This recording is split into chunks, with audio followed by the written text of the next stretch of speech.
Thank you so much for coming. I have a feeling we're going to have some more people join us. 66 RSVPs, so I think with the weather, people are probably making their way here. My name is Liza. I run the Opportunity Youth Initiative at Delgado. We had put on a panel on domestic violence a couple months ago that we welcomed in some area judges, a longtime probation officer, a social worker who worked as a rehabilitation counselor for perpetrators of domestic violence, and Dr. Grace, who was amazing. And so we said, okay, I mean, I for one was riveted. It was 2 hours, just like today's going to be. Dr. Duplessis was there, Stacy was there, and it was just so many good resources. And like on our end, I mean, the whole sort of impetus for the work around domestic violence is students that we've had in the program that Bruce Payton and I run, Opportunity Youth Initiative. We've had students leave. We've had 3 students. We have 120 students. We've had 3 students leave due to domestic violence situations that derail their academics, and they just left all that. And so we really wanted, I said, if we have those people in our program, then I know that the wider student population has many more people who could benefit from learning about these resources, and what better way to disseminate them than to give them information, put it in the hands of people that students talk to every day and already have trusting relationships with y'all. So we welcome Dr. Grace back. We did a contract, and we have her here with her colleagues, Misty Fry and Lisa Landrum. And they are with the New Orleans Family Justice Center, which is an amazing place. Like, I already knew it was amazing, but I mean, you'll hear more. They're right above the postal facility, the main postal office on Loyola, and they help victims of domestic violence in so many different ways. So without any further ado, I'd like to introduce Dr. Trishanda Grace. She has a doctorate in psychology and human behavior, which she received in California. She's a Louisiana native. She came back. And she is the executive director of the New Orleans Family Justice Center, which in 2022 saw 2,293 unique adult survivors, so individuals, and 750 children who were escaping domestic violence situations. She and her staff work closely with survivors to address risk factors and build their abilities to heal emotionally and live safe and healthy lives. This includes they help with rent, they help with ongoing education, all of these things. So joining Dr. Grace today is Lisa Landrum on the end, Associate Director of Programs, and she works with housing, which we all also know is a big problem for our students. And Misty Fry, Associate Director of Programs and Client Services. So thank you, ladies, for being here with us.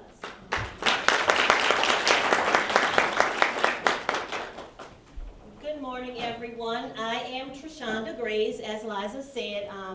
We are very excited to be here this morning, and we're glad to have this opportunity to present to you some very important information.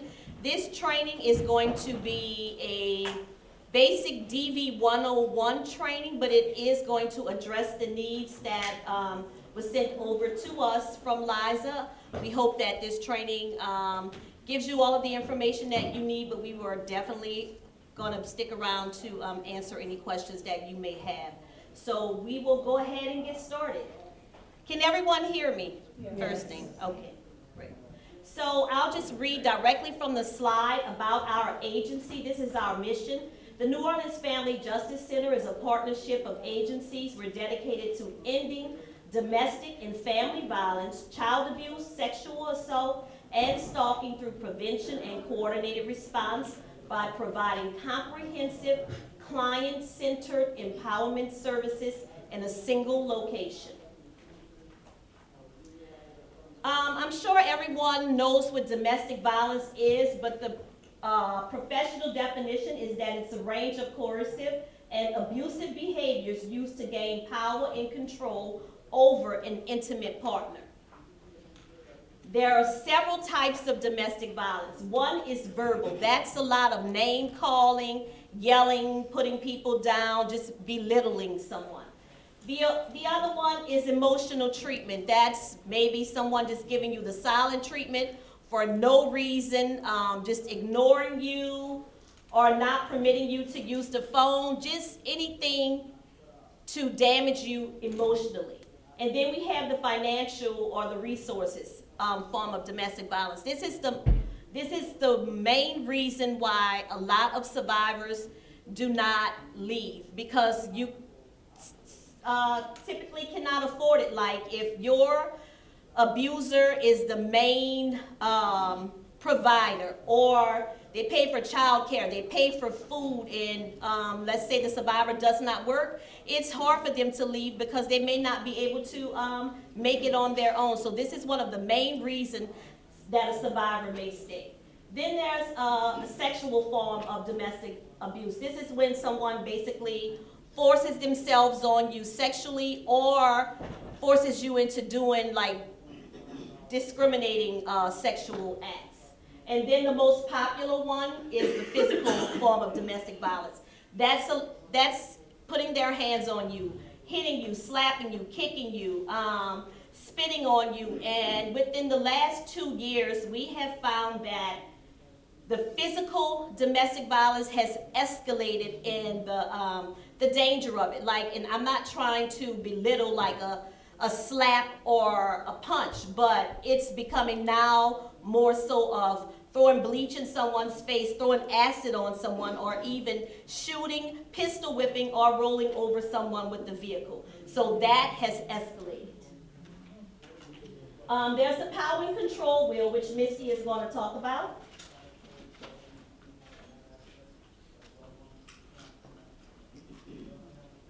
Wherever you want to go, as long as they can hear you. Good morning, everyone. Good morning. So today we're going to talk about the power and control wheel, which gives you an explanation of what the survivor actually goes through and what the perpetrator actually does.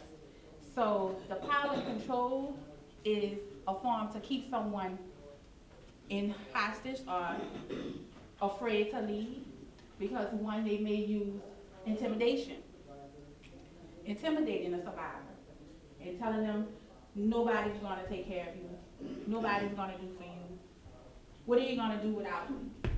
Using emotional abuse. You're not cute, you're ugly, you're not this, you're not that. It's just getting in their mind, gaslighting, playing games with them. Using isolation. You can't talk to your family, you can't talk to your friends, you have to stay by me, where are you going, want to control your daily activities, blaming you. You know, you made me, I come home today and dinner not cooked. It's your fault dinner not cooked. Not that the person may not have not been able to do it because one, they may have been tired, may have worked all day, but they're blaming them for why they feel as though food is not on the stove. They could cook as well. But it's making them believe that they're the reason why everything is going wrong in their home. Using the children. Talking to the children. Telling the children why he or she is a bad person and why this is happening to their family and why financial reasons, you know, we're struggling in this area. Telling them that they're the reason why I don't love them. You know, I don't love your mom, or your mom don't love me, or your dad don't love you. Using the kids against them. Making them feel like it's the other person's fault for everything that's going wrong. Using their male privilege. Now, let me just say this, because I do see males in the room. We do know females can be abusive as well and perpetrators. Mm-hmm. But we do also know that male on female ranks higher in stats. So this is not to say that females are not abusive. Okay? But in the majority of the cases, male privilege is like, I'm connected, you're not connected. I have the money, I have the connections, I can make your life a living hell. So that's installing fear. And again, usually financial status. So there are so many different forms of power and control. And in this power and control wheel, we only have this one today, but there's one for teens. There's one for same-sex relationships. So there's many different types of power and control wheels. We just have this one as an example for you today. So this is Louisiana stats by year, and it went up into the year of 2022. Who knows what we're ranked nationally? Do anybody know what Louisiana is ranked? At least at number 5. Yes, we're number 5. At least top 5. We're number 5. And so if you look at these stats, the number of murders that has happened by Louisiana in the other parishes is 18, but that's all of them combined together, right? But East Baton Rouge, Orleans Parish, and Jefferson Parish is leading in our state with the number of fatalities. People who were killed by their current or former intimate partner, the percentage was 38%. That's a high percent. People who were killed by a romantic rival, 7%. Well, women who were killed by their boyfriend, their husband, their ex-boyfriend, or their ex was 27%. Children who were killed by their parents or intimate partners, 5%. We all just witnessed that last week, right? That is horrific. That is horrible. No family should have to go through that. Bystanders were killed in the process of running away, 2%. That means you can say, I'm standing here, this has nothing to do with me, I'm not going to do anything, but you still have a chance of being killed because you're a bystander. And men were killed by their girlfriend, wife, ex-girlfriend, ex-wife, 9%. 27%, that's why I said the stats are higher, but still 9% were also women perpetrators. If you look at the race in African American culture, we lead 54%. And then the next is Caucasian, 20%. And Hispanic, 4%. In the age range, which is why, for a college community, what is the typical age range of college students? 19 to 25, right? So if you look at it, it's 19% of what the age range was when those fatalities. But the highest one that came about was in the age range of 41 to 50. But it's still high for the ages 19 to 25. And even for the 0 to 18, that's 13%. That is our number. The type of homicide, multiple victims was 23%. A single victim in a homicide was 67%. And a single victim suicide was 9.1%. The type of injury came from gunshots, 75%.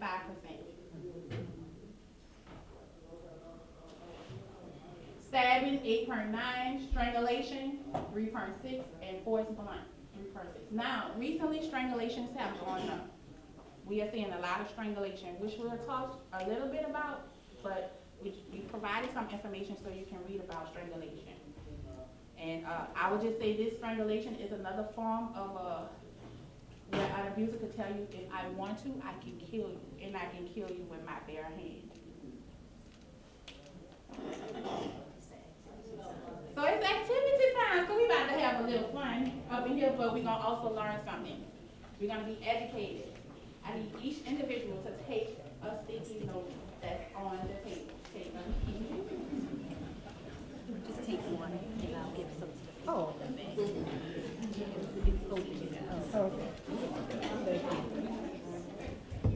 For the people in the back, just take one.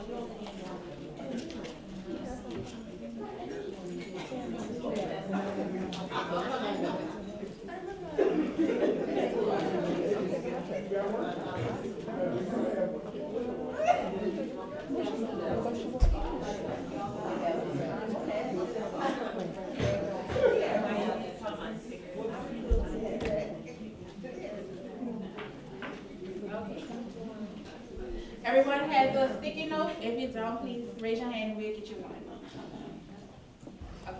So in this activity, it will help you understand how difficult it can be for a survivor who has experienced domestic violence, sexual assault, human trafficking, strangulation, how difficult it can be for them to come in and receive service. So what I need everyone to do right now is take your sticky note, rip it down the middle.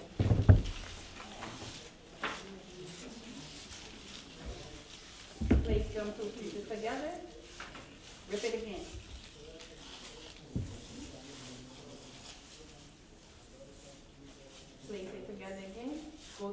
Tip in, rip it again. Rip it again. Rip it again. Rip it again. Rip it again. Now in the middle of your table, drop it. And it should scatter all over. Just scatter your pieces all over. Now try to put it back together just like it was. Oh, no. That's hard to do, right? So that's how it is when survivors come into our agency. That's how their life is right now. It's all over the place. And they're trying to gather and they're trying to put their life back together. And they're trying to keep stability for their parents. And it does not look the same for everybody. How your lifestyle is may be different from my lifestyle. So you can't tell me I need to do X, Y, and Z and my life is going to be okay because you don't live the life that I live. You're not going through the abuse that I'm going through. So for me to put my life back together, it's not going to be that easy. It's not going to come back how perfect it once was. Not the way that's the way they see it. It's going to change. And it's going to change from the dynamic of the survivor, and it's going to change for their kids, if they're kids as well. It's not going to be in that same formula. If that makes sense to you.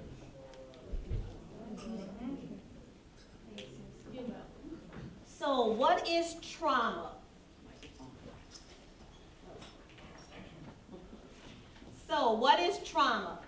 Trauma, individual trauma results from an event, a series of events, or a set of circumstances that is experienced by an individual as physically or emotionally harmful or life-threatening, and it has lasting adverse effects on the individual's functioning, their mental state, physical state, social, emotional, over their whole state, their whole well-being. And traumatic responses are a normal response to an abnormal situation that overwhelms your body and your mind.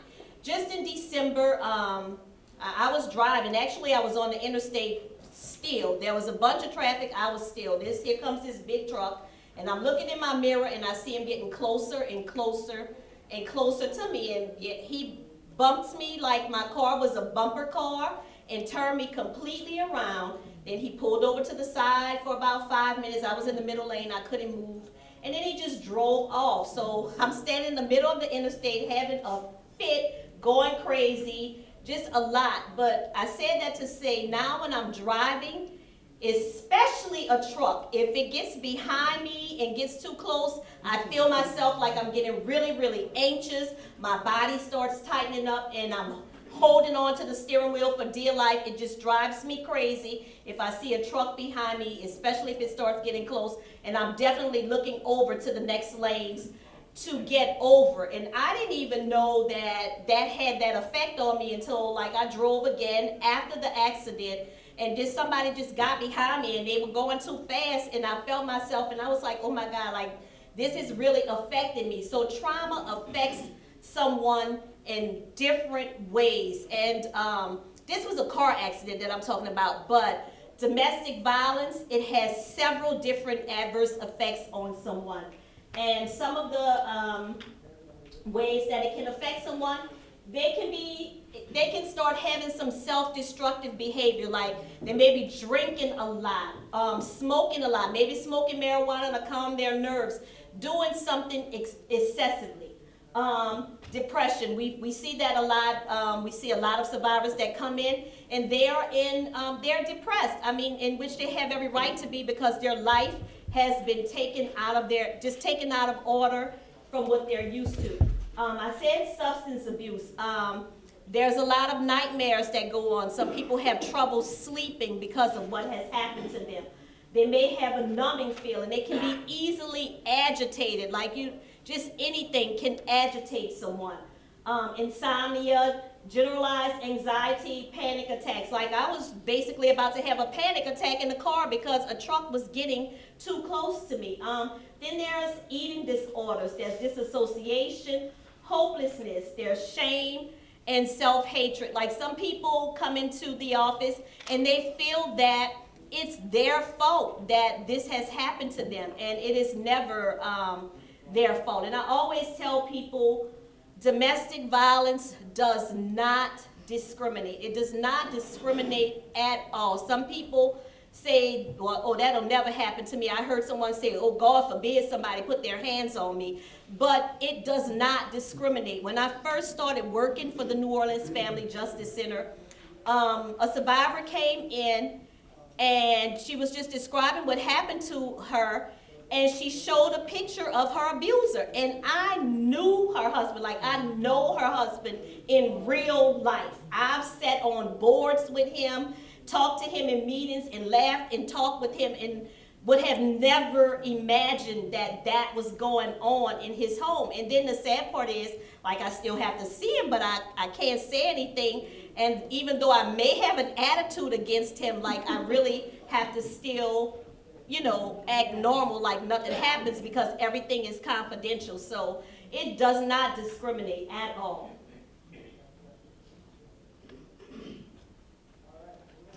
So we like to make sure that we are trauma informed. Being trauma informed is very, very important. Like I said, I knew someone's husband, and I actually knew someone else who I see at the hair salon all the time.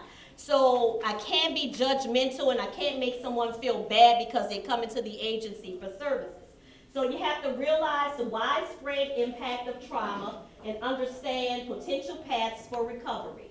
We recognize the signs and the symptoms of trauma in clients, family, our staff, and others involved with the system, because we know, especially with the staff, we know that hearing the different stories every day that survivors may tell us, some of the staff can get secondary trauma, and it becomes overwhelming for them as well. So we have to make sure that we are aware of that for the staff.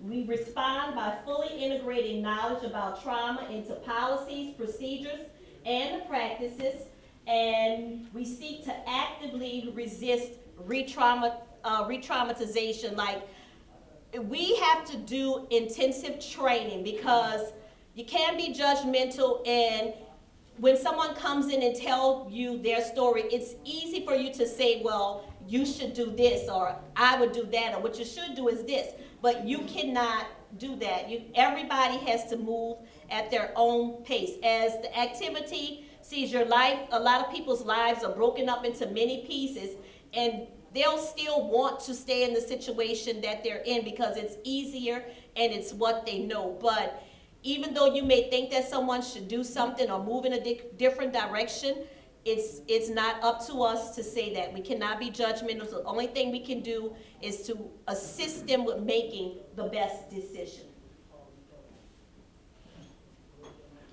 So Missy is going to talk about the secondary survivors, how it affects the children. Just like I said, it affects the staff. A lot of people sometimes may think, oh, the kids are sleeping, they don't know what's going on, but it does have an effect on them. Thank you, Dr. Green. So, like Dr. Gray said, when a survivor comes in, we're survivor centered, right? So we're pretty much letting the survivor drive their car. However, when it comes to the kids, and what we're realizing now, we have been so focused on the survivor, so now we're realizing the children have been the secondary survivor who have been exposed to this violent behavior for so long. So what happens with our secondary survivors? What are we doing for our secondary survivors? How are we treating them, right? So today, you may witness a lot of kids getting involved with a lot of criminal activities, right? Stealing cars, robbing people, killing people, killing them. Where does that stem from? Have we ever stopped to think about why is this happening? Because let's take, for example, you have 2 students that go to school every day. You might have one child that comes from a peaceful home. You may engage with another child that don't come from a peaceful home. Because that child goes home every day fighting, probably no food, fighting, abuse, fighting, probably fighting for their safety. And then when they come back to school, why is that child so angry? And why is this child displaying this type of behavior to other kids? This child is bad. This child, he is. It might not be that. It might be that this is what they know, this is how they know to cope, and this is the behavior that they have learned, and this is what they're displaying over time. Have a conversation. Sit down and talk to them. It's not that they choose to be that way. It's not that they want to be that way. That is the life they live every day. And you think about if you was a child and you had to go home every day defending your parents, whether it's your mom, your dad, who, sibling, aunt, uncle, defending them. And then sometimes defending yourself. Have a conversation. It's not that they're terrible, but in our eyes they are, because that's what we see, and that's all we see. But that's not the whole narrative, and that's not the whole story. If you sit down and talk to a lot of kids, you will learn that that violence is in the home, and it's in the family. So let's talk about last week. We had a situation. The mother was murdered. Baby was murdered. We got one child now that's left behind with so much trauma, and we don't know what years to come, what that child is going to experience. Think about that life. But I'm here to tell you that is not the only one. When a parent is murdered and then another parent is hauled off to jail, what happens to that child? What happens to that child's mental state? What happens to that child's living arrangement? Who is taking care of them? Are they going to a loving and caring family member who is going to treat them as if their parents would have? Because remember, in a domestic violence situation, it doesn't mean that their parents don't love them. It doesn't mean that the survivor doesn't love them. It does not mean that the abuser does not love their kids. But there is some trauma in that home, and that trauma could have started in that home from when they were children. And that could have been a learned behavior. And it just repeated itself over and over and over again. And no help. I know in the African American culture, we don't like to sit down and get the help we need. We like to say it's going to be okay. Just let the time pass. That is not true. Trauma lives in your body. It hurts your body. It needs to come out. You cannot bury that in the inside of your body. It will kill you. Or it will create you and turn you into a person you don't want to be. So we have to deal with the trauma that we're dealing with. We have to get to the root cause of it. We have to protect our secondary survivors. We have to make sure that we're providing for them, and we have open forums and open space for them to be able to communicate. And we have to not be judgmental. So I just talked about the trauma, and I kind of went ahead, but more than 15 million children in the United States live in homes which domestic violence has happened at least once. And they are at greater risk of repeating the cycle as adults by entering into abusive relationships or becoming abusers themselves. For example, a boy who sees his mother being abused is 10 times more likely to abuse his female partner as an adult. I just said that. That's not something that they, that's, I want to grow up to be an abuser. That's not that. It's just what they have been through. It's what they taught, and it was the way they think that it's okay. And a girl who grows up in a home where her father abuses her mother is more than 6 times as likely to be sexually abused as a girl who grows up in a non-abusive home. Makes you wonder. Why would you think that that is going to happen? Because self-esteem. I'm looking for love. I need love. I want to be loved. I think being loved is being rough with me, hitting me, hurting me. Because that's what I see. But that's not the case. That's not it. We have to talk to them. We have to listen. And then we have to help them do that. We have to educate ourselves. So this one always gets to me because I never knew that. I only recently learned this when we was teaching our DB class with our survivors. But what I didn't know was that children who witness or are victims of emotional, physical, or sexual abuse are at higher risk for health problems as adults. Like these can include mental health conditions such as depression and anxiety, They may also include diabetes, obesity, heart disease, poor self-esteem, and other problems. I did not know that that would impact your like diabetes. Like that's something to think about. Obesity, because that's eating. That's eating as a coping mechanism, right? Like, and so for the pain to go away, I'm just eating. Like that's a serious thing. And self-esteem. So, but what we're doing at the New Orleans Family Justice Center, we have expanded our children's services because we realized that we needed to pay more attention on our secondary survivors because they really don't have a voice, right? So when they come into the agency, we sit down and we hover around survivor. But we, really don't sit down and say, well, unless the mom say or the dad say we want our children to get counseling, well, what's going on with the children and how do the children feel, right? They have to have an outlet. They need to be able to express themselves as well. So we're expanding our children's services and we have pathways for children exposed to violence. Just recently, our agency took 43 kids to Texas, where they were able to just go to camp with kids who also experienced the same, had experienced trauma, and they're able to just have fun. It didn't cost them anything.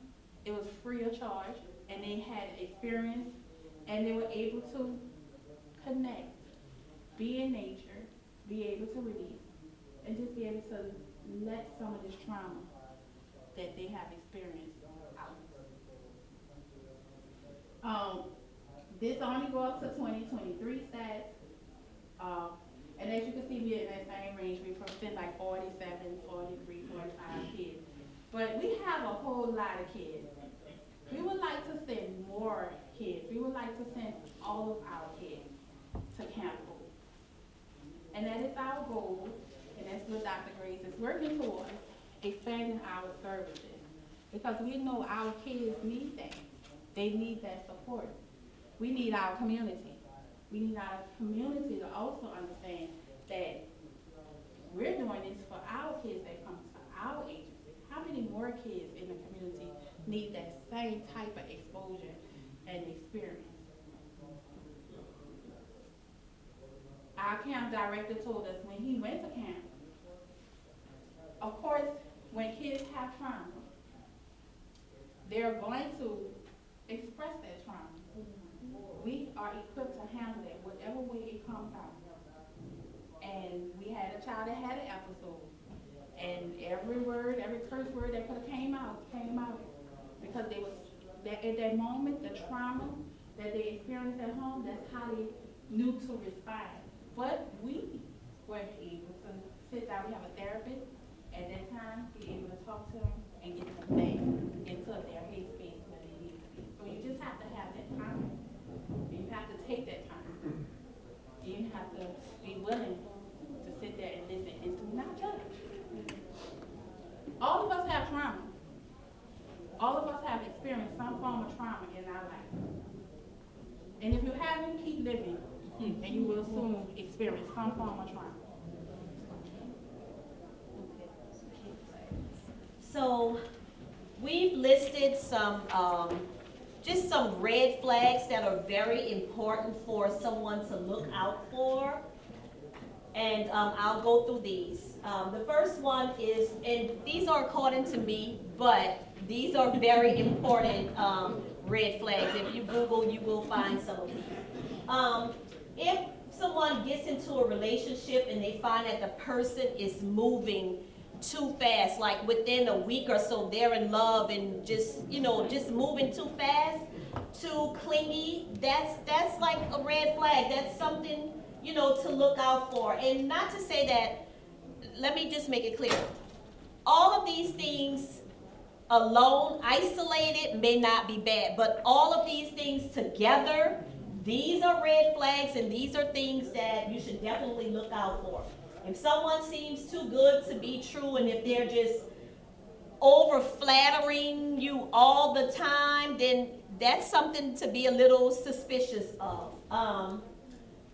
Now this one is really dangerous. Missy mentioned this earlier. If you get into an argument, I mean everybody argues, but if you get into an argument with someone and this person tries to strangle you or just puts their hand around your neck just to scare you, that's the real serious one, because strangulation, the next step is murder. And just like she said, that person is showing you, if I wanted to, I could kill you with my bare hands. There's a lot of survivors that come into the agency where someone has strangled them to the point where they've passed out and they don't even remember what happened. But once they get a forensic exam and the forensic nurse can see the marks around their necks and the marks in their eyes, and you know that that person has been strangled. A lot of people will say choke, but the proper term is strangulation.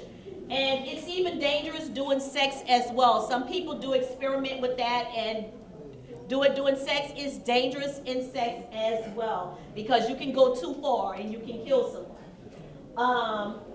If someone tries to isolate you from your family and your friends, they want you to spend all of your time with them. If you're going to the movies, or if you're going out to dinner, if you go and watch the game or go and have a couple of beers, whatever, why you gotta do that? Why you doing this? And it's always a problem. That's a red flag, because at some point people should want their own time, just their me time. So if someone just wants you to be around them all the time and don't want you to do anything that you like, that's a red flag, especially if they get angry because you're going to do that, and then they may go with that emotional abuse, not talking to you, and something like that. So that's a red flag. If someone wants you to stop participating in your hobbies, the activities that you love to do, quitting school or quitting your job, and those are forms of your survival, that's red flags, because that makes no sense, but that's a red flag. If someone is very controlling, very possessive, everybody knows what being too possessive is. That's definitely a red flag. If someone does not honor your boundaries, that's the main one. That's a red flag. Like, everybody has boundaries, and if someone is constantly not honoring your boundaries, that's a red flag. If they're excessively jealous and always accuses you of cheating or doing something, that's another one. Especially if someone, if you say you're going over to your friend's house, they're FaceTiming you to make sure that you're at the friend's house that you said you were going to be at. Or, I know sometimes people do this to be nosy, but if you're checking people's text messages all the time, or seeing who they're calling and who's calling them, that's a red flag. Those are things that we should not be doing. If you want to know somebody's every move, everywhere about it, they're constantly calling someone like 5 minutes. Well, what you doing now? I'm by my cousin's house. Hang up, call back 10 minutes. Well, what you doing now? You still by your cousin's house? Like, yes, I just finished talking to you. I'm still here. And then when you hang up, they're calling you back, FaceTiming you. Oh, let me see your cousin. Tell her I say hi. Like, those are red flags. Like, it's not cute. It's not funny. After a while, it's just too much. And those excessive, and that's a red flag. If someone constantly puts you down, calls you out of your name, make you feel like you're not worthy and that no one else will ever love you. We see that all the time. Those are red flags. I knew someone who stayed with someone because she figured like she was too old in age to find somebody else. Like, those are unhealthy. That's an unhealthy act. But people, that's how people think, and those are not good. Those are red flags. If you have someone that never takes responsibility for their actions, like if they've been married several times, or every relationship that they've had is always the other person's fault that they're not together, then something is wrong, because no one is perfect. So, I already said, if someone takes your cell phone and goes through it, or like a financial form of domestic violence, take your credit card, so now you don't have any money. You can't buy groceries, you can't get gas, like you can't do anything because you don't have like your debit card, especially if you don't keep cash on you or even take the cash that you may have. That's a red flag. Now, you have this person, and I call this person Dr. Jekyll and Mr. Hyde. They're very charismatic around friends and family, and everybody loves this person, but when they get home, it's a totally different situation, especially if you all just have like a little argument and they rage out of control for something simple. And, you know, around your people, they're the nicest person ever. So, like, those two different personalities, those are red flags. If somebody has a weapon and a gun, and if you get into an argument, they may just take it out and put it on the table just to let you see, you know, that they have it. Those are red flags. They don't have to like point it at you or anything, but just the fact that they take it out so that you know that they have a weapon, that's a red flag.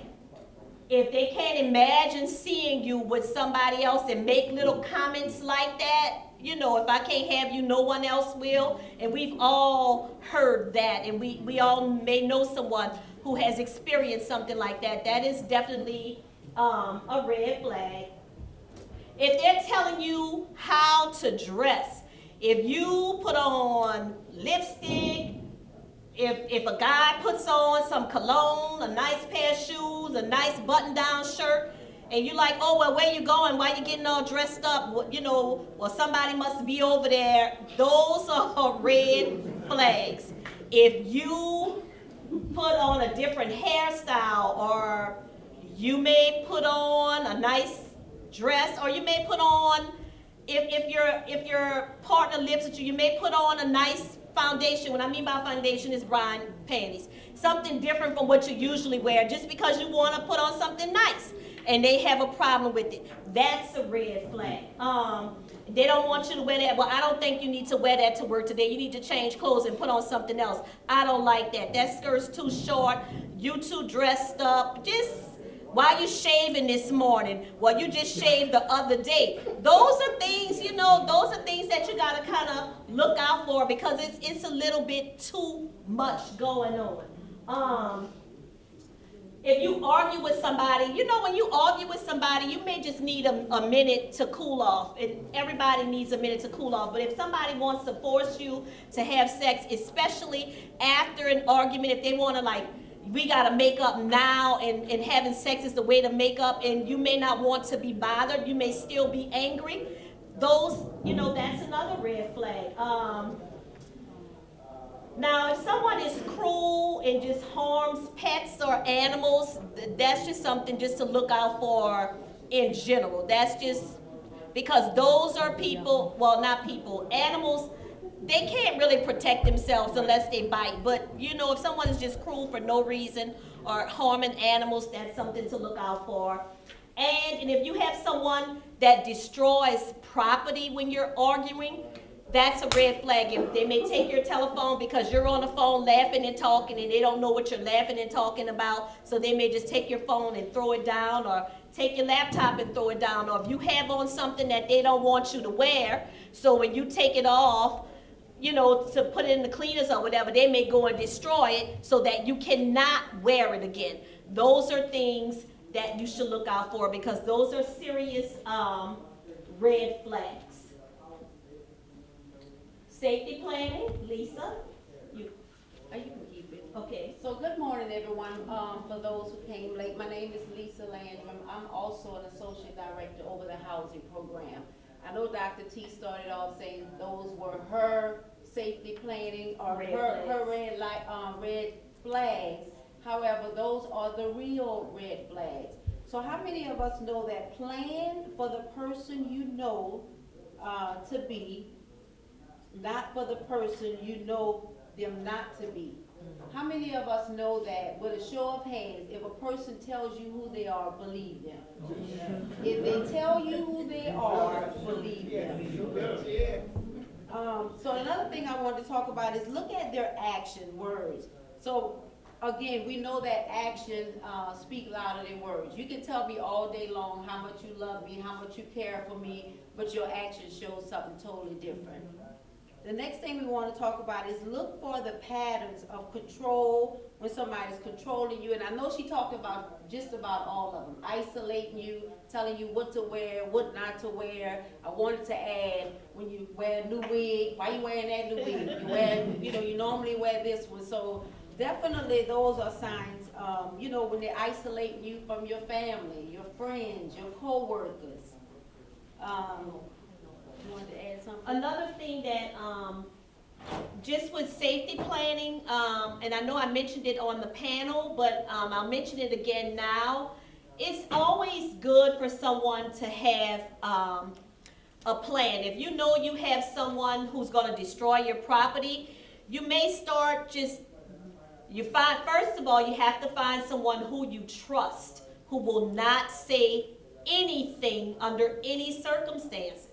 And that's the person where you may want to stash a little extra cash, stash some clothes or anything, your vital records for sure, copies of vital records, anything that you may need in case you have to get away in a hurry. Those are things that you may want to just bring to someone else's house and just keep up, and nobody has to know that you have those things over there. In case there's, if someone decides this is the day that I'm going to leave this person, and you can just go to that person's house, get your special or important things, and you can leave. But you have to make sure that you safety plan, as Lisa said, and make sure that you find you someone that you can really trust. Because sometimes, you may think you have a good friend, or even your family, who may say, oh, well, yeah, she bought her stuff over here, or he bought his stuff over here. So, just find you someone that you can trust when it comes down to safety plan. And not only that, you want to make sure if you're going to the shelter, you want to have a safety plan. You're going to someone's house, you want to have a safety plan. Wherever you're going, whatever it is that you're about to do, your next, you always want to have a safety plan.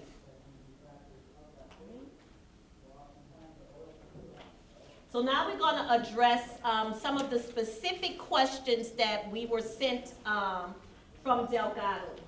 Misty?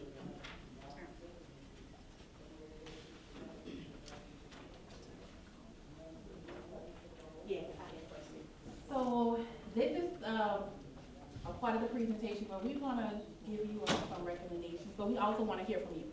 Okay. So what your college community can do to prevent violence and support survivors.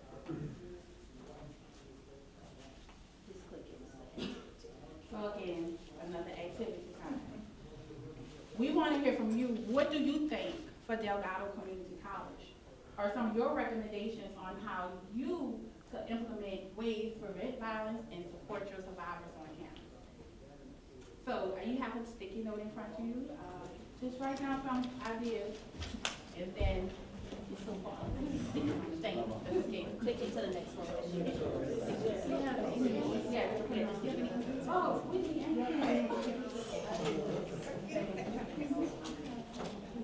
let me see if I have extra space for you.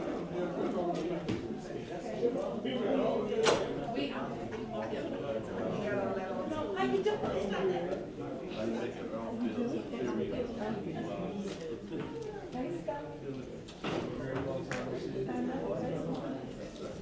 What are we looking for, Misty? And pen.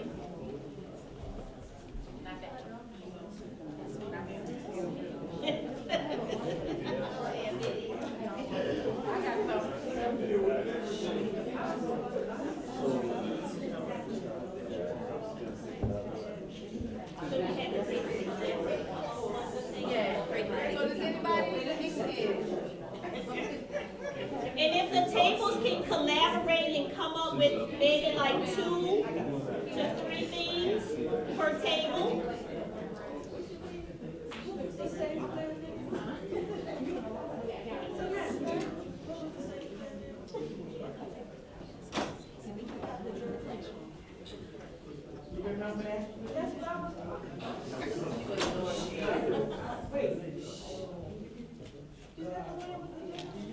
And when you're done, you can just kind of hold it in the air and we'll come and get it.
I can pick them up when you're ready. You can just raise them up and I'll come and get them.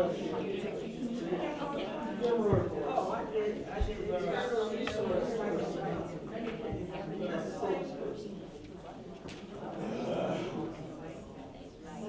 External undergraduate group is external resources.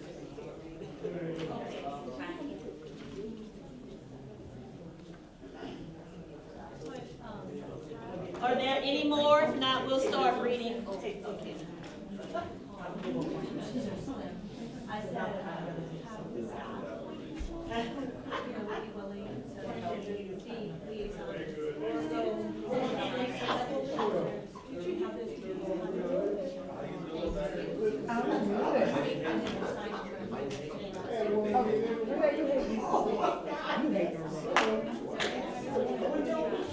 Don't be over there hating.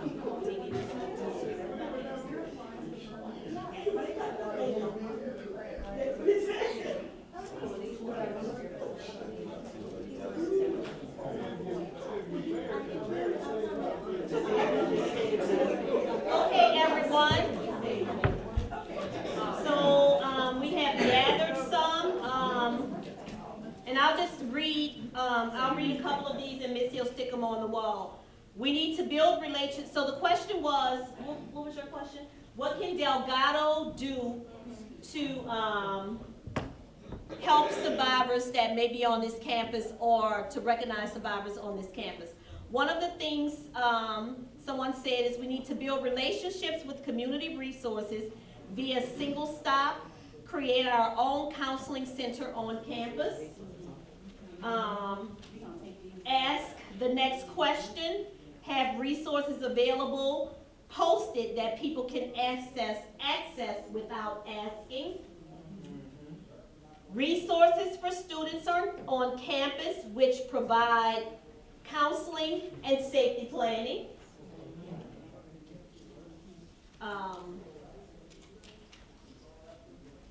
Vector trainings for staff and faculty on recognizing the signs.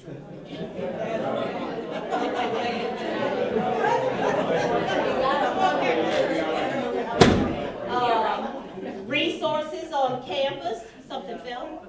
It must be in the next room. Alert security.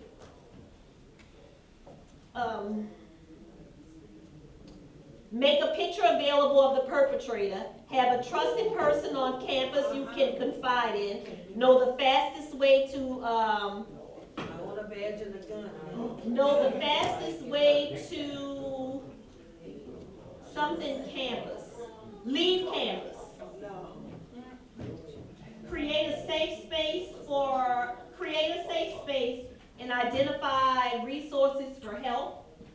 These are all great. Provide students with proper resources. Host domestic violence seminars for survivors. And designate a safe space for anyone to come, report, talk to, or seek help. Have more DV panels on campus year-round if possible. Marketing for more DV awareness. External resources. A place where, I'm not sure. A place where safe, I'm not sure what that last word is. Haven. A safe haven. Title IX, email blast, trainings and websites. Delgado could have stronger search terms to partnership organizations, hire a trauma-informed instructional designer. Have more trainings on recognizing signs in students in classrooms, academic student service settings. Have mental health professionals free for enrolled students. And the last one is create a safe on campus for students to report. See something, say something, provide resources, have our name in parentheses, express themselves in a safe space, self-defense class, and train all staff and faculty on DV reporting.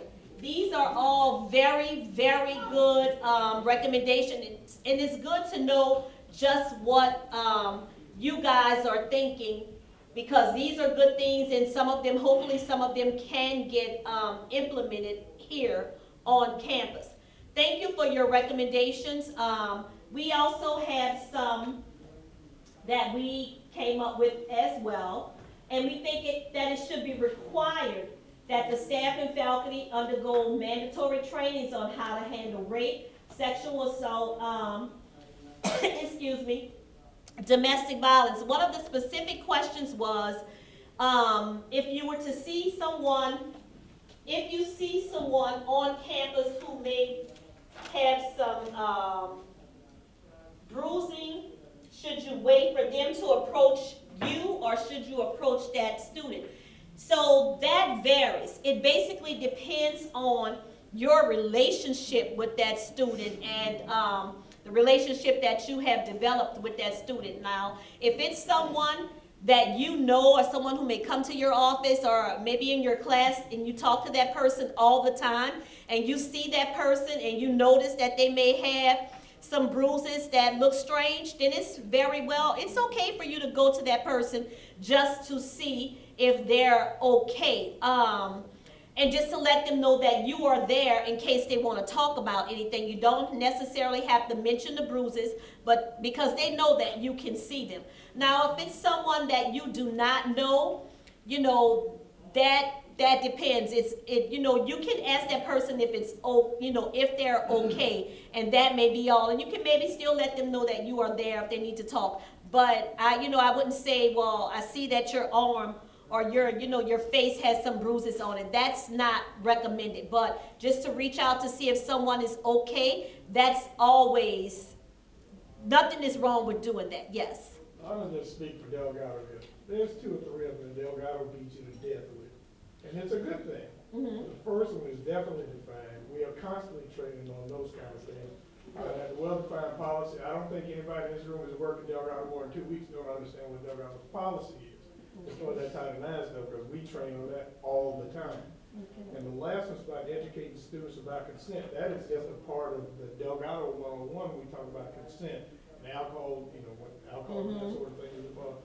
So we're speaking on behalf of those of us who have to go through this 4 or 5 times a year. Delgado is addressing those 2 issues. Well, that's really good to know, because you would be surprised how many agencies and professional organizations are not.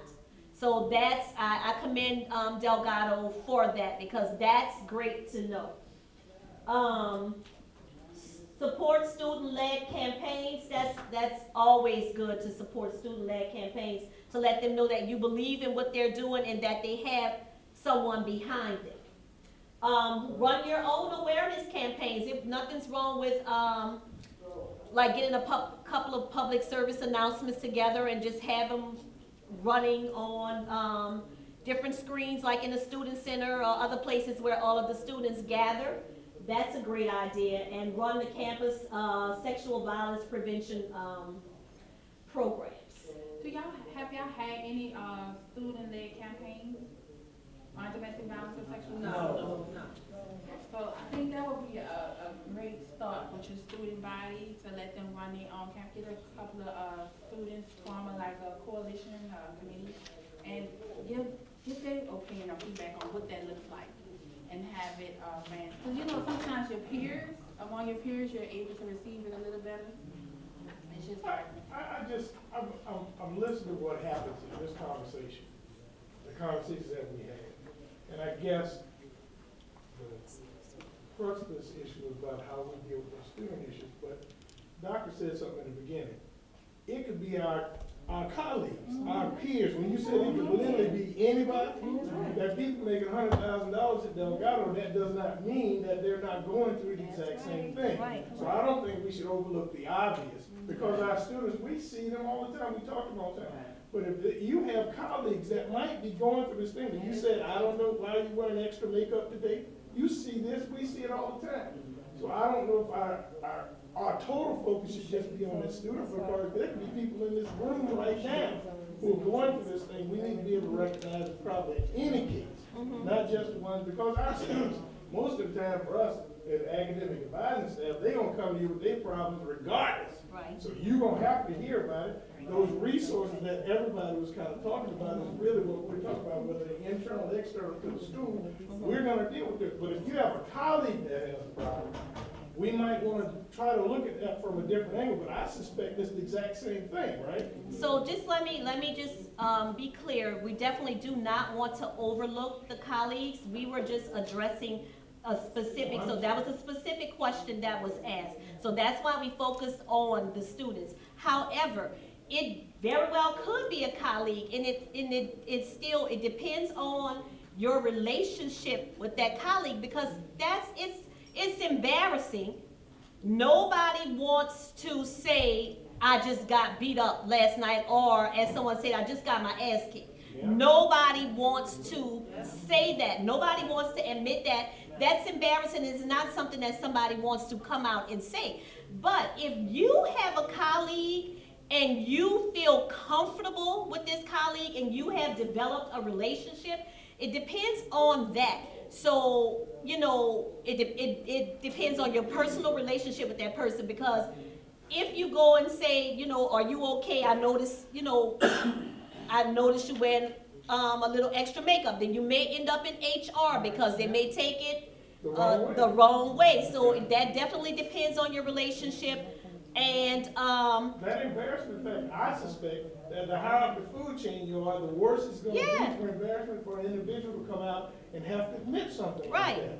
You know, you're a vice chancellor, whatever, that you're going through things that you think that people at this level shouldn't go through, but you said yourself, it really can be anyone. It definitely can be anyone. It does not discriminate. And I'll just say again, it definitely depends on your relationship with someone. Now, if you see someone in need and you know that that person needs some sort of assistance, but you know that you may not have that relationship to go and talk to that person, maybe someone else does, but you don't want to be spreading people's business around, or maybe you can just leave an anonymous note just to say, you know, I'm here for you, we're here for you. Maybe leave a phone number for them to call if they feel that they want to talk to someone or need some type of assistance. But it all depends on the relationship that you have with someone.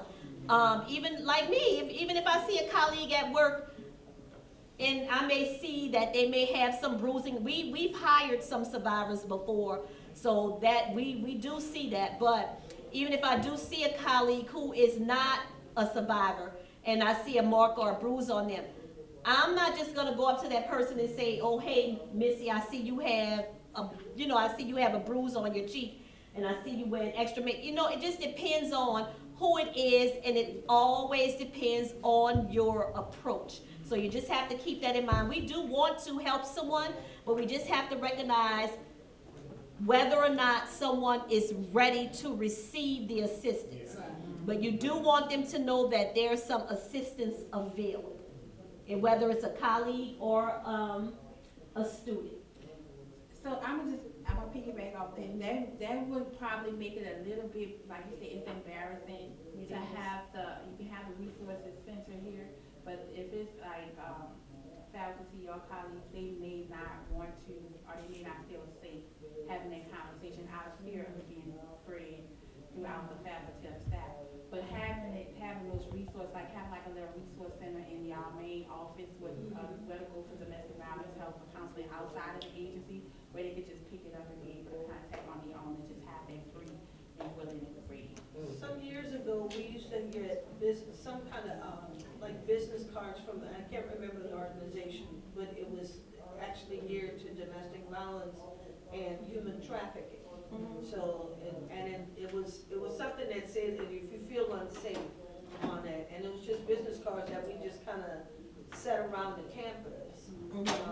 But after a while, It went away. it went away, And we and can nobody provide- actually keeps it going. There's no. Yeah, we can there's provide no that type of resources to do information. it. And we do have some pamphlets, and we have a sheet in the back that lists our services, which we are going to get to, and with some phone numbers for you all to call as well. Yes? I don't know if this was asked earlier, I stepped out, but can stalking be considered, Yes. a part of the? Oh, yes. Yeah. Page one. Yeah, for sure. Yeah. For We sure. could certainly get, if you have like a handout, a one pager, that would be a great follow-up. And I know Laura, you have a student worker that you can pop them up on all the bulletin boards. Okay, Yeah. They have a one pager in the bag. yeah. We have one There's pager. something on that table, yes. Okay. It has like all the information? Yes, it's a little car stop. Car stop, yeah. So we're gonna get back to this, because we have some more, we definitely wanna get into the housing piece. So have a campus safety escort service, take reports by victims seriously, please do not diminish, someone's, if someone comes to report something, it should not be diminished, it should be taken seriously. Definitely don't victim blame when handling domestic violence and sexual assault or rape cases. It's not the victim's fault, and a lot of times people may say, well, if you didn't do this, or if you weren't there, or if you didn't have this on, but we definitely do not want to victim blame, and we should hold perpetrators accountable. Stop making excuses for people. No matter who they are. No matter who they are, exactly. They need to be held accountable. Use technology to link up campus security and students, provide counseling and survivor support groups, and of course, partner with us on prevention. So now we're going to talk more about if someone is fleeing domestic violence and the services that we offer to survivors who are fleeing because of emergencies or imminent danger. So I just wanted to talk a little about the shelter. So our shelter is named after our founder, Mary Claire Landry. So the shelter is also named MCP for Mary Claire Landry. And so the shelter is 24 hours a day, and it's located, of course, in a non-disclosed location, guaranteed for the safety and the privacy of our survivors. So we accept referrals. I heard someone mention stalking. So of course we accept referrals of domestic violence, sexual assault, stalking, human trafficking. So we're committed to providing a secure environment for both survivors and their children. So of course the shelter is set up to accept 27 individuals. We have 27 individual rooms. It's made pretty much like a hotel style. All the rooms are equipped individually with your own bathroom, your own privacy, your own keys. It's as if you're in a hotel and you're able to swipe your own self in. So you're the only one that has that key to your room. Of course, we have a director on hand, we have manager, we have counselors, advocates, and we also have a children's advocate to work with the different children's. We also provide breakfast, lunch, and dinner at the shelter, and the clients are able to go and get their own breakfast and their own lunch. We don't want our clients to feel re-traumatized, like as if their abuser have to do everything for them. So we allow them to be able to be freely to go and get your own breakfast, your own lunch, and the things that you need. Instead of someone, hand me, give me, fetch me, telling you this and that, so.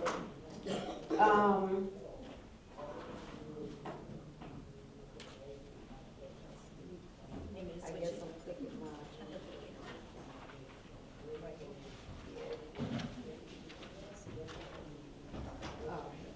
So in addition, we provide also at the shelter, we have a hope clinic.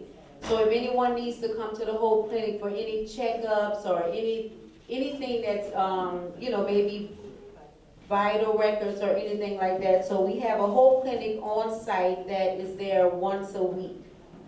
The housing referrals, upon receiving a housing referral, you may be relocated to one of our transitional apartments. So we have 2 apartment complexes, and we call them the annex. So we have an 8-plex apartment as well as 11-plex apartment. So here's a picture of one of the 11-plex.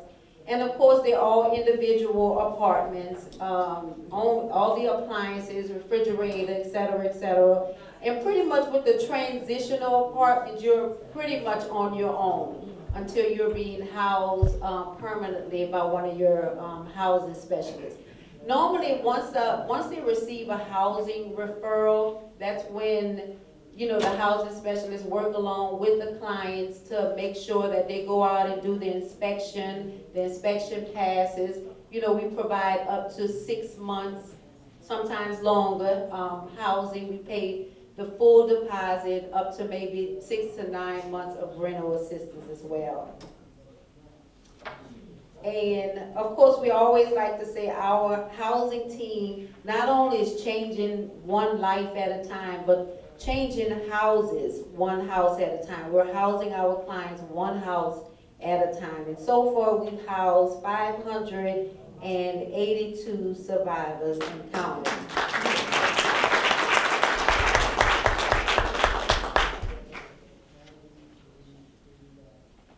So, our main location, well, Lisa talked about the shelter and our transitional annexes. Our main location, we're located at 701 Loyola, which is in the main post office building. We take up most of the first floor, part of the second floor, and part of the 4th floor.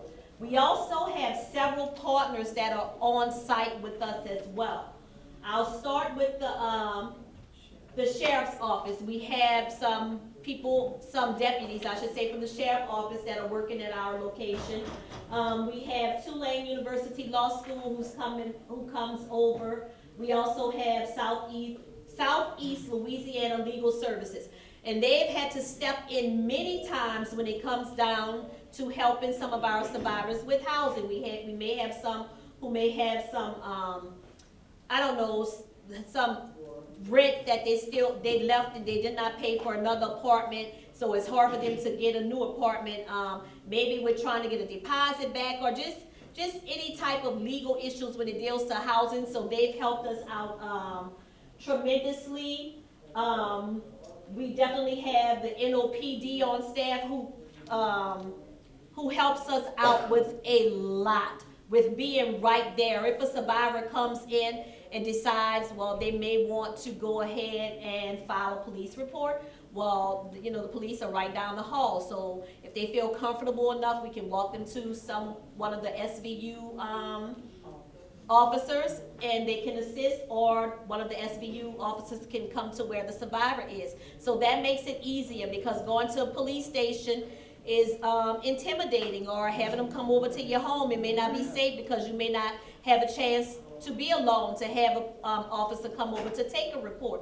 So that's good for us because they're right there. We also have some, the district attorney's office, we also have some ADAs on staff, and they do DV classes with some of the survivors, and we collaborate with all of our partners who are on staff.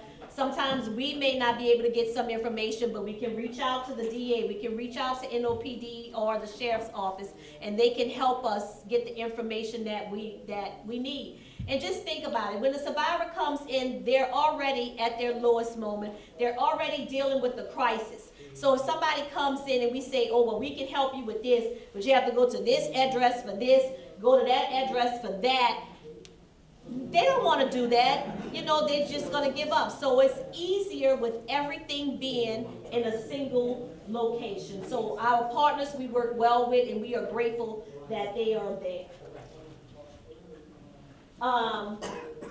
Some additional services that we offer. We have a 24-hour hotline. A survivor can call our 24-hour hotline at, I was about to say at any time, but 24 hours to get any kind of assistance that they may need.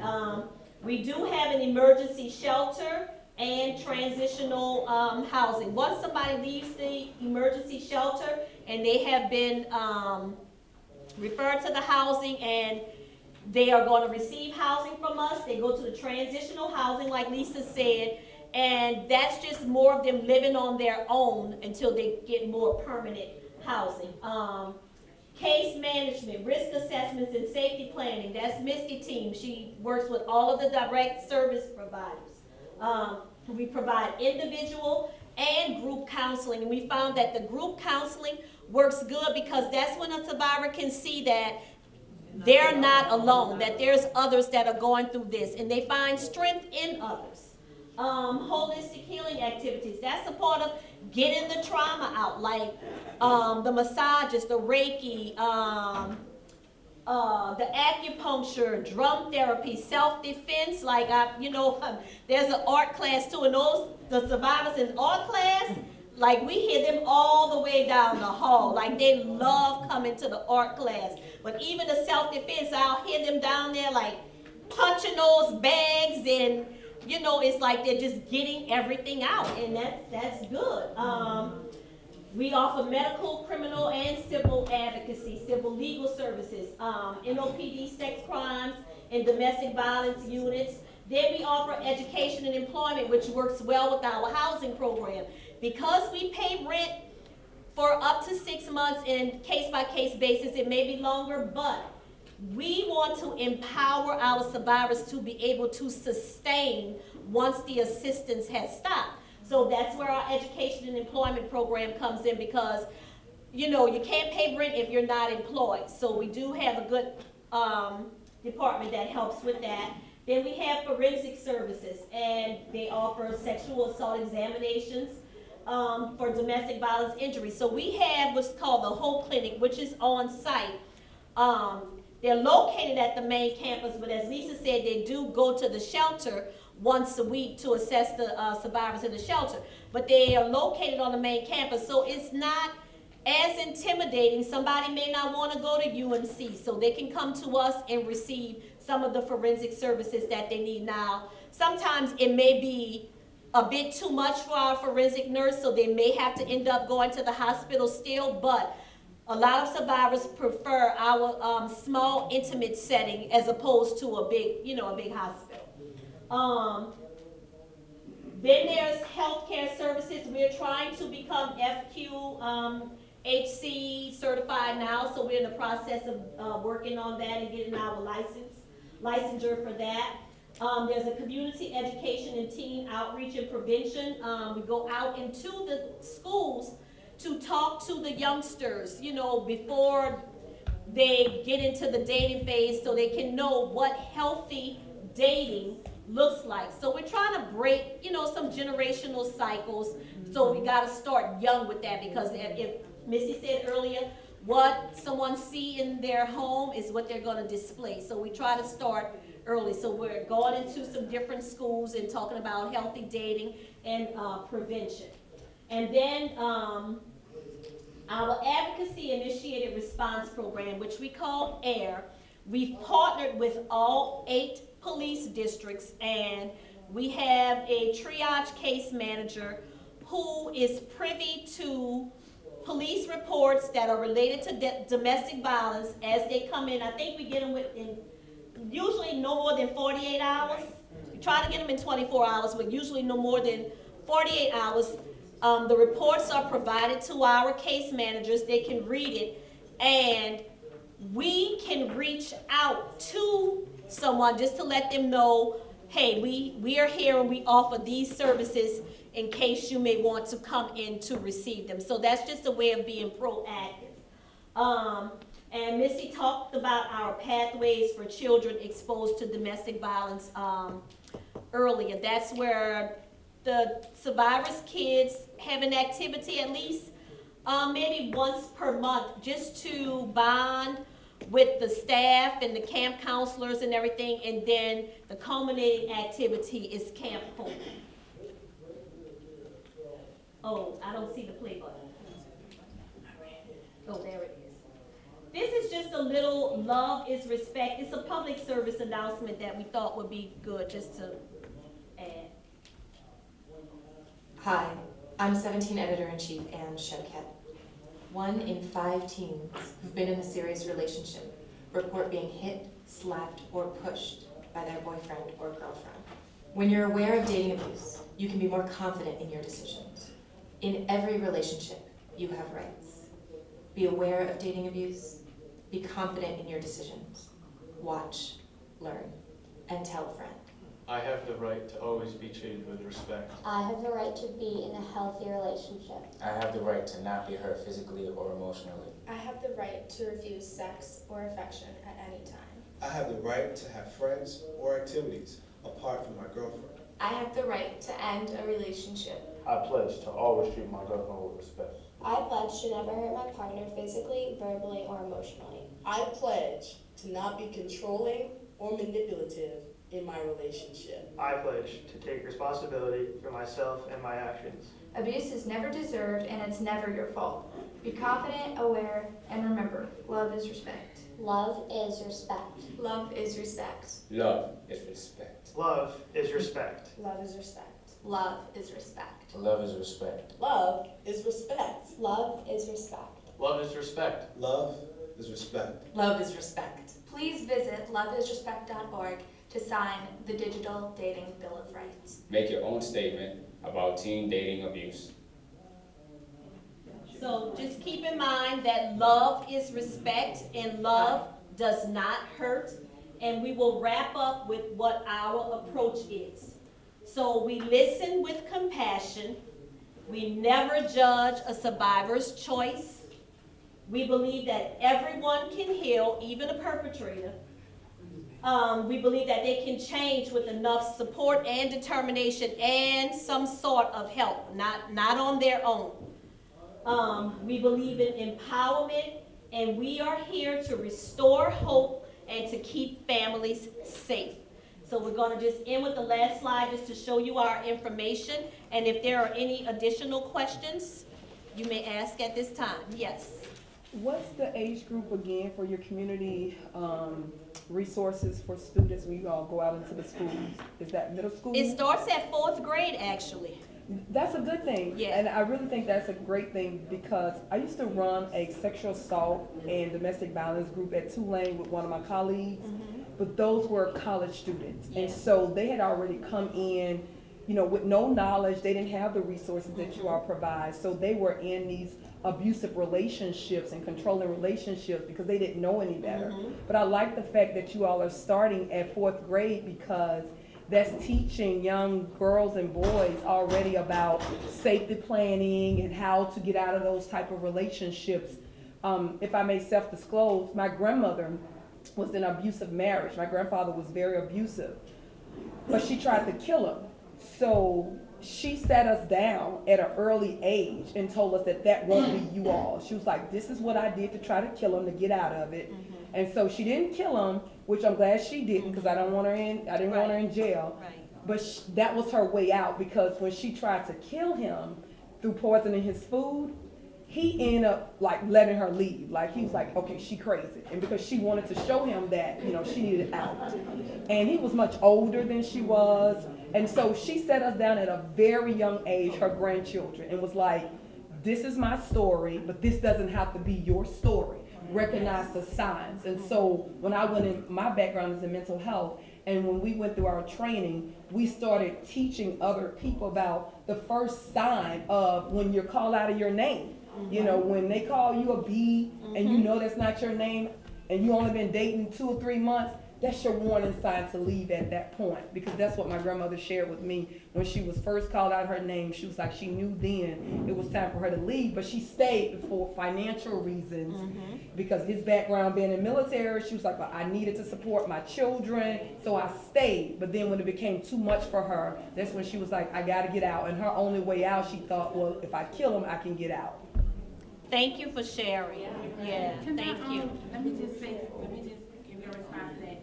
So what you just said, a lot of survivors actually think that way. And so we try to get them to not think that way, because in reality, if they're succeed, then life, it flips on them. Yeah. They go to jail, and then you have to try to prove your case of the abuse that you was going through. Documentation is everything. We always tell them the restraining order. A lot of people say the restraining order is just a piece of paper. It's not true. It's documenting your abuse. It's documenting what you're going through. You're going on record saying, I am going through this. And then calling the police. Some survivors don't trust the police, but you're going on record. So in the event a survivor, and it has happened, recently we just saw it at our agency. The survivor shot him, but she had to. Because she was gonna die. Right. But her documentation was there. Yeah. Her documentation, so, you know, you never wanna see a survivor innocent locked up in jail because they're trying to defend themselves. Yeah. Right. But if the documentation is not there and it's in silence, It's hard. it's hard to prove. Yeah. Any other questions? I just had a comment. So we emphasize to our emerging students that when they come into the emergency room or wherever, get permission to take color photographs. Yeah. And that creates a paper trail. Oh, yeah. So as things progress, they can present this documentation. Yes. Anything Anything else? To y'all nursing students? Yes. Well, I teach mental health on level 2, and I only have like 50 minutes per semester to teach them as a class. Wow, that's Not a not a lot of Not time. a lot of time at But all. I received some stuff from you guys that's going to be very beneficial. And we have way more. We We do. have a lot more that we can do. We have sections, we have presentations on just about every area. But we tell it to Delgado. I have a question. Sure, and then, Okay, I'm sorry. In reference to the secondary survivors with the children, what happens in a case where it's determined that there is violence in the home, but the parents want to stay, but it's obvious that the children are being affected? So in our case, everybody here knows about mandated reporting, right? Right. So when a survivor comes in to complete an intake, we have a sign up, and we also let them know that we are mandated reporting. So if it's anything that happens where there's violence inflicted on a child, or a child has gone through abuse, it has to be reported. yeah. You can give them the option to make a report, or we make the report. What we have learned though, because it's a survivor, when we're making those reports, we do not want to re-victimize them, so we do not put that report as if it was the survivor inflicting the abuse. We put it as the perpetrator who is actually inflicting the abuse. List them as the person that report is being filed on. And that way they're clear because they're making the documentation. So they're fearful of losing their kids, right? They're already reaching out for help. And I have to come here and then I have to tell you that my children have been abused, and then you're going to report it. But we have to say that that's keeping the kids safe, keeping you safe, and it's keeping your family connected. The fear is they don't want to lose their kids, but you have to report that abuse. And we had to do training too on how to correctly report that abuse. Right, we don't want to break up families, but we do want to make it a healthy environment. Yes? I was just wondering if you could speak a little bit to like cyber abuse, because I know I've had students that I've worked with, but also friends and family, where somebody will tell students, don't send compromising pictures of yourself, or relationships where there's abuse, like I'll expose you because I videoed this. Are y'all equipped? Could you speak a little bit about that? So, I just recently attended a training about cyber abuse, cyber bullying, and I'm still undergoing that. I'm still in training for that, but it is recommended that those types of cases be reported to the police as well, and documentation, as with anything else, has to be done. But I just went through a training, and actually she is going to come to the agency and provide training to the staff. Yes. Yes? I know you're saying you try to keep the family together, but what if you have a family situation where one of the teenage kids is being mentally, verbal, and physically abused? The court system is keeping them with the mother in the family because they figure you need to be with your mom, but he has a grandparent that is willing to take them, and it's like the child is still in the same situation and can't get out of it. With the grandparent? With the parent. So everything is on a case-by-case basis. Like, I can't really give you a precise answer right now. Like, those are things that we would have to sit down, look at the pros and the cons, and do what's best for the child. So it's really a case-by-case basis that everything is based on. But we would try to make the best decision we don't want anybody to be in a harmful situation. I'll just put it like that. Yes?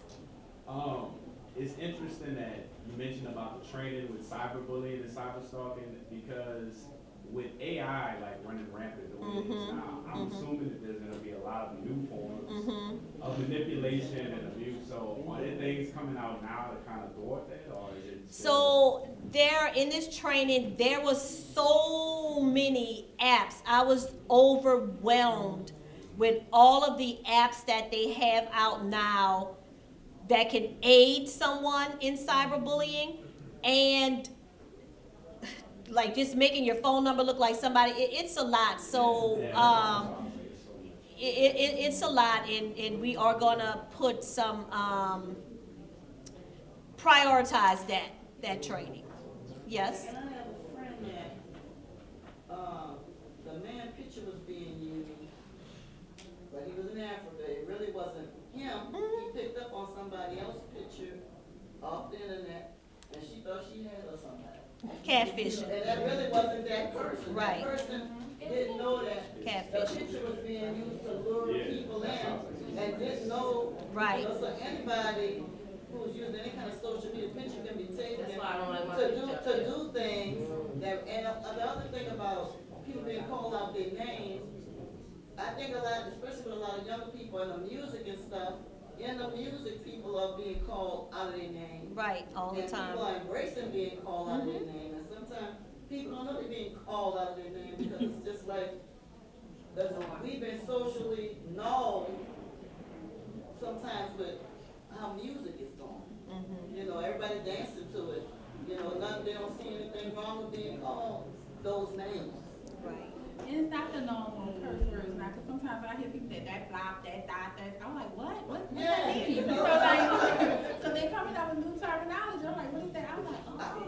I'm trying to learn what that was. I'm like, what is that? Yeah. I'm behind the times. You might gotta catch up. Yes.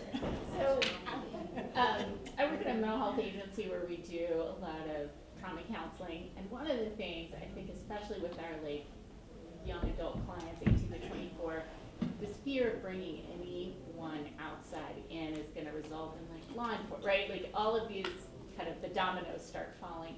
Could you talk a little bit about what it looks like for a young person to connect to support if they're just like, I don't want to involve the police, I don't want to involve law enforcement, but I want safety, I want support, and sort of maybe language we could use as we kind of help demystify the process for them and create that warm handoff. Right. So we do work with survivors where they are.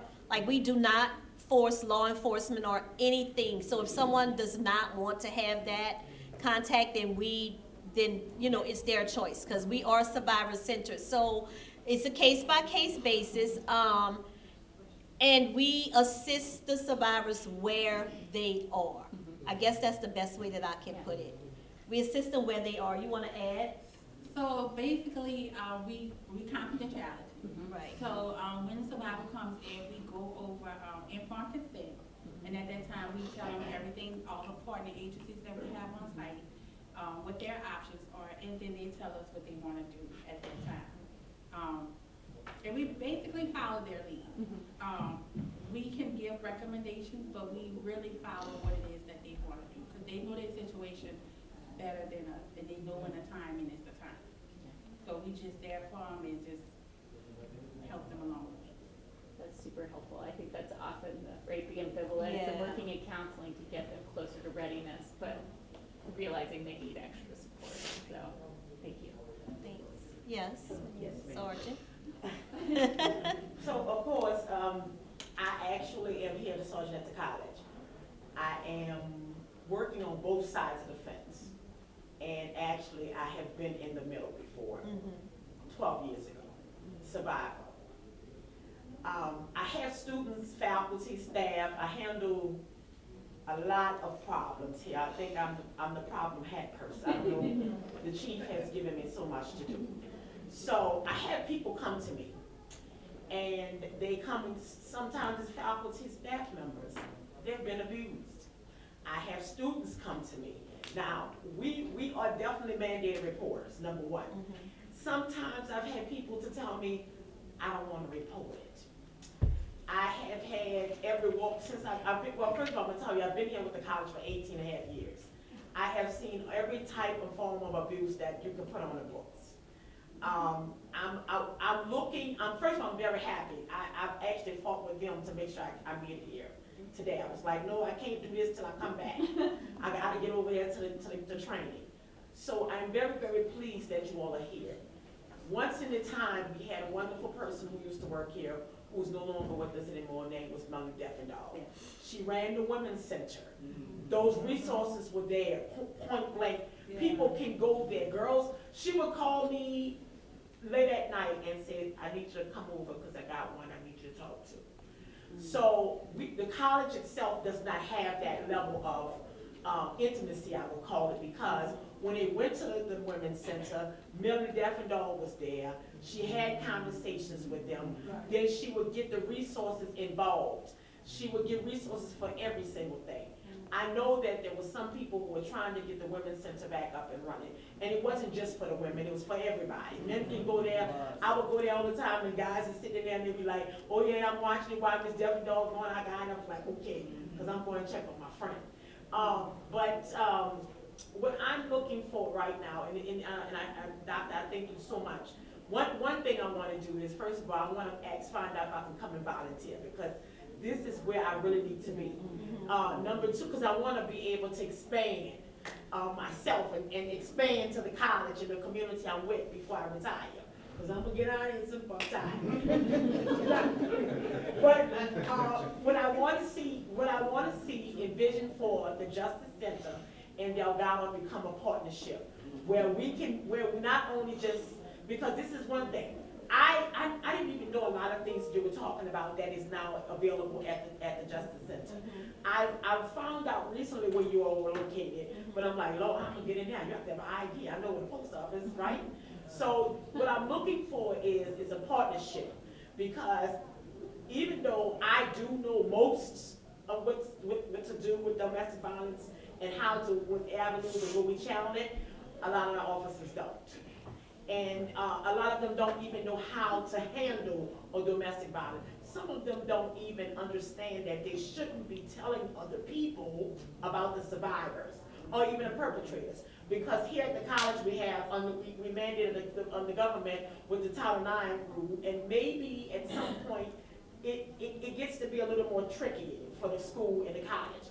But I'm gonna ask the chief permission to start at least come and volunteer with you all, so I can learn how to channel both lives, both areas, the school side of it and also really the law side of it, to be able to help the students, the faculty, the staff. I'm so happy that you guys are here. Y'all just don't know, because I don't know if y'all know that I was smiling when I came in. But it is much needed. The resources are needed.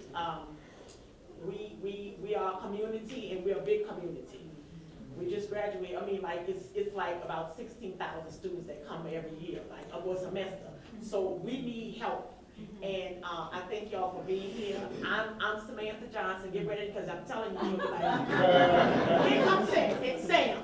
I've also talked to my pastor, Pastor Jonathan Everett, who with Rock Angels Baptist Church, who we want to work in the whole entire city of New Orleans. So I told him I'm on board with that. So I know this is, y'all supposed to be here. I was supposed to be here. I was supposed to be doing what I'm doing. I want to do this because once, like I said, 12 years ago, I was a survivor. And because I was a survivor, I owe everything that has happened to me in the last 12 years back to helping people where I once was.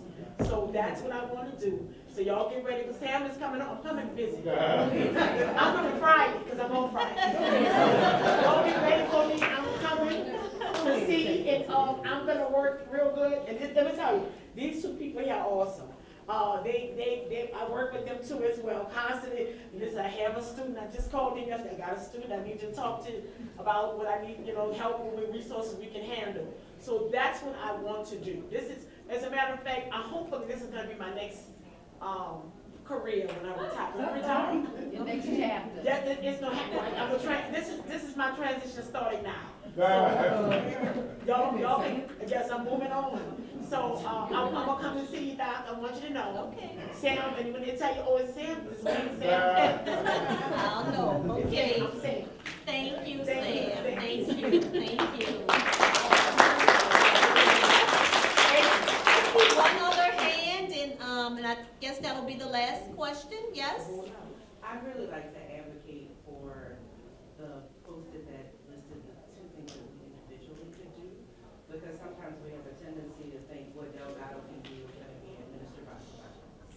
But as a person who's human-facing, ask the next question. It's super important, because sometimes we say, hey, how you doing? And the person says, and we don't ask the next question. Right. And that could have been what was needed for that person to say, I'm here for you. And then secondly, even if it's this information, post it somewhere on a wall somewhere near where people will talk to you. So even if they don't ask you anything, if they see it, they can take a picture of it or take it down. Because for me personally, I was at the dentist office, and she asked me how I was doing, and I broke down. And she said, have you heard the Family Justice Center? And I said, I have not. And if it was not for her, I would not have known you guys existed. And I got a lot of service out of that. My daughter, she was here. So, Oh, wow. Okay.